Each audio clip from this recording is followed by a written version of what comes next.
Dan was in a good mood and out for a walk when a stranger bumped into him and didn't apologize.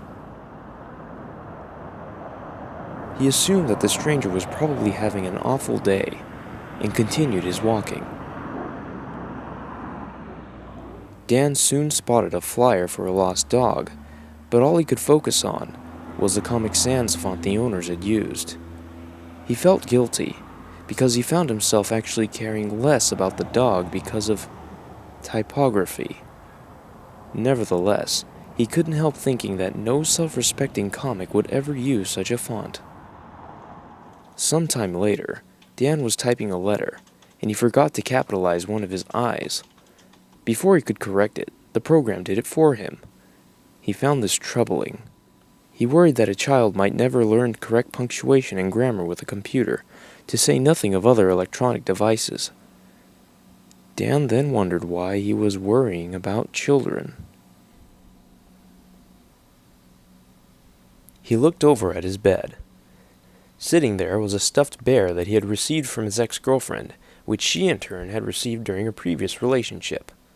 Dan's friends had often told him to throw the bear away, but he felt it was unfair, as the bear wasn't responsible for the actions of its owners. Looking into its eyes, Dan could only feel an intense sympathy for the fact that this bear had been more or less abandoned by the girl who once owned him.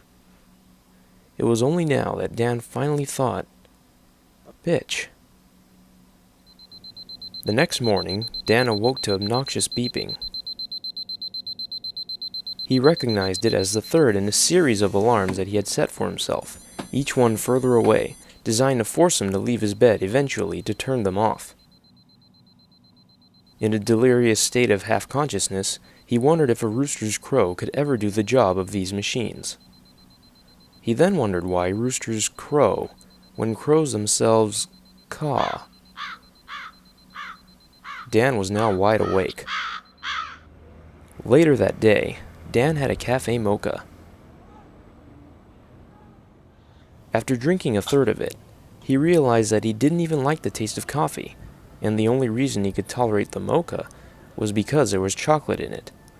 Then he realized that the chocolate probably started off tasting pretty bad too, until milk and sugar were added to it. Suddenly he thought, people try too hard. After paying for his drink, the cashier concluded their business with, "Thank you very much." "You too," was Dan's automatic response. Neither was paying attention. Dan then drove home. Lately, he'd been having more and more irrational daydreams of spontaneous brake failure, and he soon began to feel unsafe.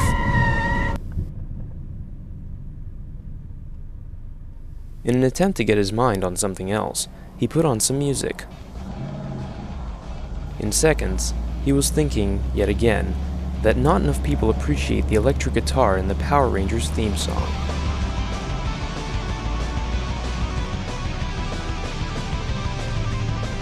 The following week, the same stranger from the other day bumped into him again and said, "Move it, jerk."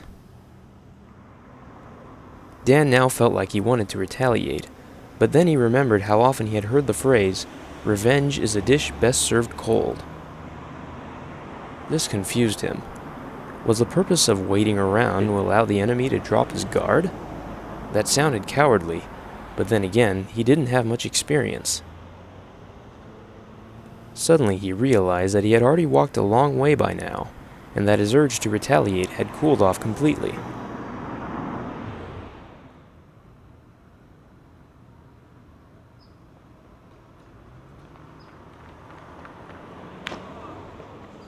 Dan served his dish, but it didn't make him feel any better.